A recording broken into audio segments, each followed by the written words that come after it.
Hello and welcome to the daily forex report for June 9th. We are looking at the US Japanese yen pair. This pair moved higher during today's session. We are looking for this pair to continue overall moving down, potentially going as high as 81.04, possibly moving down to 79.43.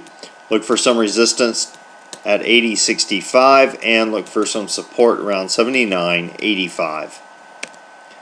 Now the Euro USD pair, this pair closed lower, did move lower, closed lower. We are looking for this pair to continue moving overall sideways. Look for it to potentially go as high as 147.23, possibly as low as 143.53. Look for some resistance around 146.50 and look for some support around 144.25. Now the pound US dollar pair, it continues to move sideways as well. It closed lower during today's session. We are looking for it to potentially go as high as 165.34, possibly as low as 162.45. Look for some resistance around 164.75 and look for some support around 163.25. Now the US Swiss, this pair has started moving sideways, did close up for today's session. Overall, still looking for it to move lower. However, on a reversal, potentially going as high as 0.8490, possibly as low as 0.8301.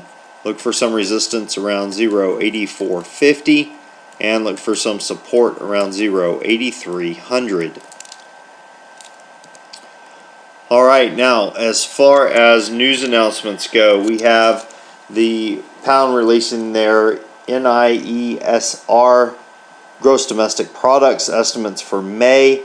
No time given, consensus on that, no consensus either. Previous was 0.30%.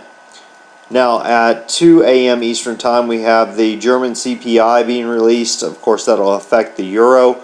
Consensus on that is that it has moved or held at 2.3% year to date. We also have the Canadian unemployment rate being released, and that's at 7 a.m. Eastern time. Consensus on that is that it's held at 7.6%. A net change in employment for May showing a decrease from 58.3K to 20K. Well, what am I looking for during this next session? I am looking for the US Japanese yen pair swing trade that's been created over the past 3 sessions. If this pair moves higher, it looks like it's gone up and tagged it already, not quite hit it, but has definitely gone to that point. Looking for it to move to the upside.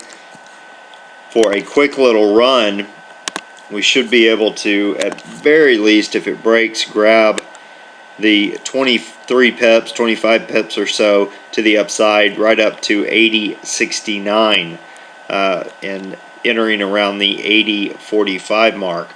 Grab that little chunk out of the market, should be fairly easy. If you want another target, we have a potential of it going up to 81. Of course, you could enter, go to break even about 25 pips up, and then see if it'll continue up about 50 pips.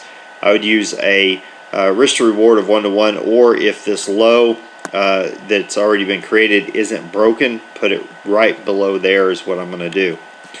Well, that about wraps us up for today. Until next time, this is Jason Fielder. Good trading.